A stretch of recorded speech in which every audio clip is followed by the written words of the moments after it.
Inulan ng batikos ang itinayong resort sa Chocolate Hills sa Bohol. Isang protected area at National Geological Monument ang Chocolate Hills. May report si Dano Tingkungko. Pag sinabing Bohol, matik na naiisip ang Chocolate Hills. Local o foreign tourist man namamangha sa mga burol na idineklarang protected area at National Geological Monument noong 1997. Ang isla ng Bohol ang unang global geopark ng Pilipinas na idineklara ng UNESCO dahil sa natatanging geological identity ng isla, kasama ang world-famous Chocolate Hills. Yun nga lang, nagtayo sa paanan ng mga burol na sakop ng bayan ng Sagbayan ng resort na may swimming pool, water slides at cottage pa. Puna ng ilang netizens, panira ito sa view ng Chocolate Hills. Sabi ng DNR, kung natituluhan ang bahagi ng Chocolate Hills bago ito ideklarang protected area noong 1997, kikilalanin at irerespeto ang karapatan at interes ng pribadong may-ari. Pero pwede pa ring magpatupad ng restrictions at regulasyon sa kung paano gagamitin at ide-develop ang lupa na sakop ng protected area. Ang mga restriction at regulasyon idedetalye sa Environmental Impact Statement bago ito isyuhan ng Environmental Compliance Certificate o ECC. Sa kaso ng resort, naglabas na ang DNR ng closure order noong pang September 2023 at notice of violation nitong Enero dahil sa pag-operate ng walang ECC.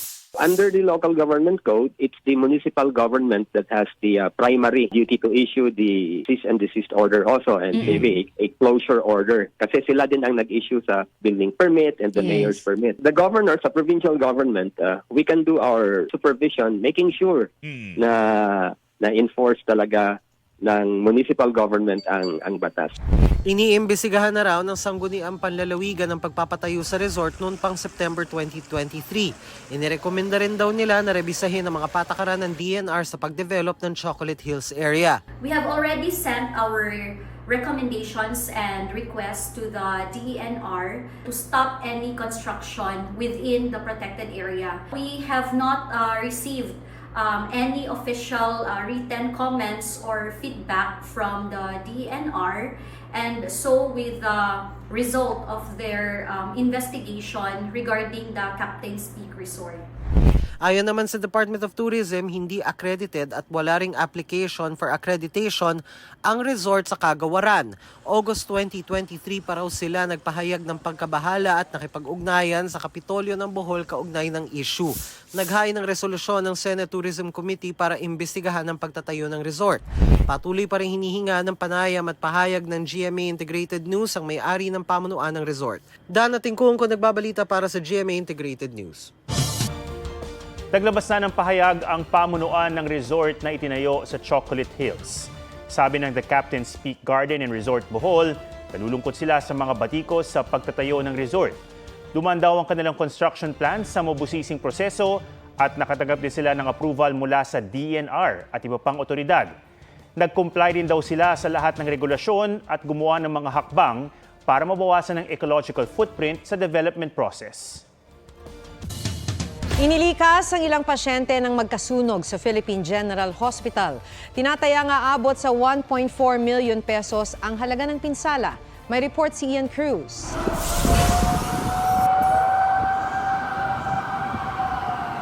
Mula sa malayo, tanaw ang makapal na usok mula sa sunog sa Philippine General Hospital sa Maynila, pasado alas 3 ng hapon.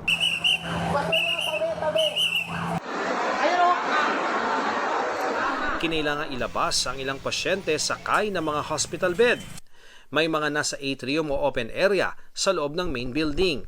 Open space sa harap ng ospital sa Taft Avenue at sa Padre Faura Avenue sa tapat ng Supreme Court para makalayo sa apoy at usok. Lumabas po kami para safe po lahat ng mga tao. Pati ang mga nagkikimotherapy tulad ni Sheila Domingo, pinalabas. Mahirap, natatakot. Pero hindi naman kami nagpanik. Hindi pa rin tukoy ng Bureau of Fire Protection ang sanhi ng apoy. Pero ayon sa tagapagsalita ng PGH, nag-umpisa yung sunog sa audiovisual room ng Department of Medicine. Hindi naman umabot yung sunog sa ward. Siyempre pumapasok na yung usok. Wala naman po, hindi po nagkasunog sa mga ward. In-evacuate lang po yung mga pasyente. Wala naman nasaktan o nasawi sa sunog. Pero ang ilang pasyenteng nakakonfine sa Ward 1, 2, 3 at 4, Inilipat muna sa ibang ward na hindi apektado ng usok. Lilinisin pa po yung lugar, hindi pa po safe ibalik yung mga pasyente doon. Ang ilang adult patient nasa pediatric ward muna. May ilang pasyenteng hinahanapan pa ng kwarto. Umakyat sa ikatlong alarma ang sunog at nakontrol 3:45 ng hapon. Napula ito alas 4:30 ng hapon. Ayon sa Department of Health, naka-standby sila sakaling kailangang ilipat ang mga pasyente. Nakahanda raw ang iba pang DOH hospital sa Metro Manila na tumanggap ng mga pasyente. Ian Cruz nagbabalita para sa GMA Integrated News.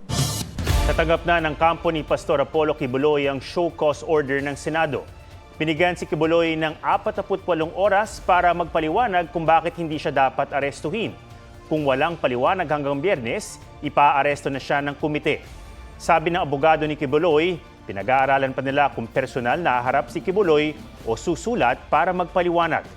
Kahapon na cite in contempt at ipinaaresto na rin si Kibuloy ng Kamara dahil sa hindi pagsipot sa mga pagdinig tungkol sa prangkisa ng SMNI.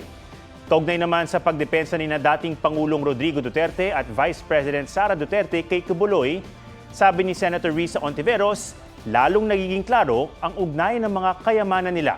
Wala pang pahayag ang mga Duterte ukol dito. Itinanggi rin ni Ontiveros na politika lang ang mga pagdinig ng Senado kay Kibuloy. Inalmahan ni Pangulong Bongbong Marcos sa mga tirada ni dating Pangulong Rodrigo Duterte. Anya, hindi kasamang pasyal sa kanyang schedule sa pagbisita niya sa Germany.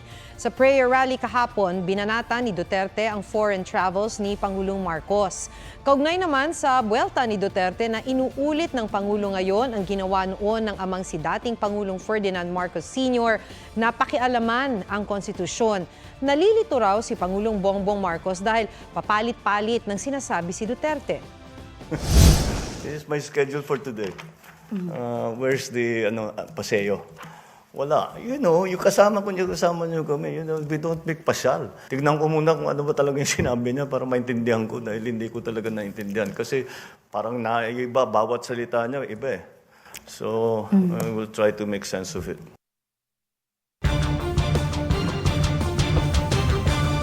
Patay ang 3 taong gulang na bata matapos saksakin ng sarili niyang ama sa Inupacan, Leyte. Ayon sa mga pulis, may problema sa pamilya ang suspect batay sa kwento ng ilang saksi. Lumalabas din sa investigasyon na gusto nang makipaghiwalay ng kanyang live-in partner. Lasing daw ang suspect nang saksakin sa leeg ang kanyang anak na babae bago nito pinagsasaksak ang sarili. Dead on arrival sila sa ospital. Nasa ibang bahay ang ina ng bata nang mangyari ang krimen.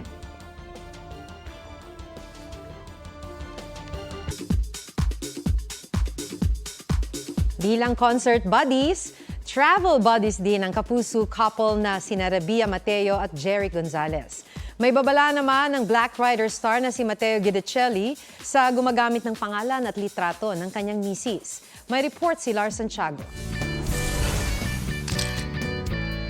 Travel goals ang sparkle couple na sina Rabia Mateo at Jeric Gonzalez. Sabi nga ni Rabia, adventures keep our hearts wild. Sa Taiwan ang kanilang recent getaway. Ini-enjoy nila ang magandang scenery at nag-food trip. Last weekend naman, magkasama silang nanood ng concert ni Ed Sheeran.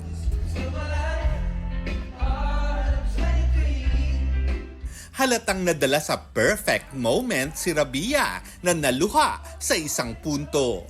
Up next sa kanilang bucket list, gustong dalhin ni Rabia si Jeric sa kanyang hometown na Iloilo. Patitikimin ko na lang siya ng mga Ilonggo dish. Batchoy, yes. We were looking forward sa Isla de Gigantes. Nagbabala naman si unang hirit host at Black Rider star Mateo Guidicelli tungkol sa post na gumamit ng pangalan at litrato nila ng misis niyang si Sara Geronimo na nagsasabing may kapalit na pera ang may national ID. Scam daw ito. Lars Santiago nagbabalita para sa GMA Integrated News.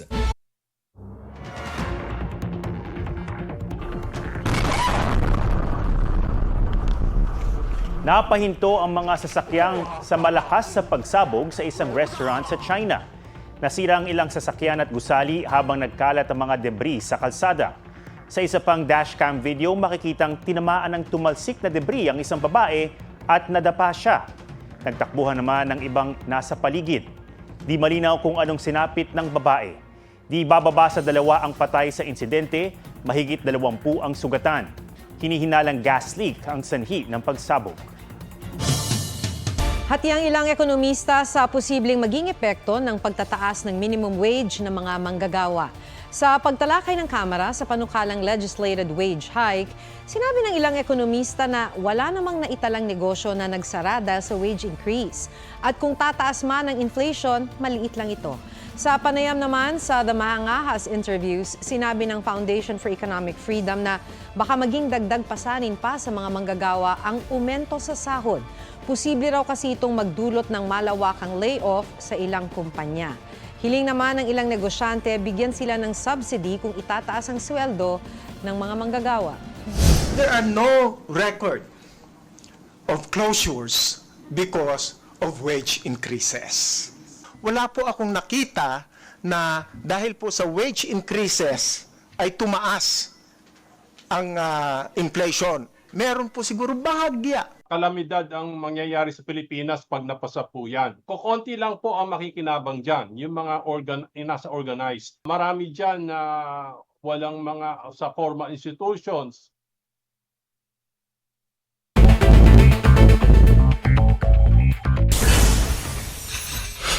Bukod sa banta sa terorismo, pinaghahanda na rin ng AFP sa kanilang malakihang formation exercises ang senaryo sakaling sakupin ng Pilipinas ng ibang bansa.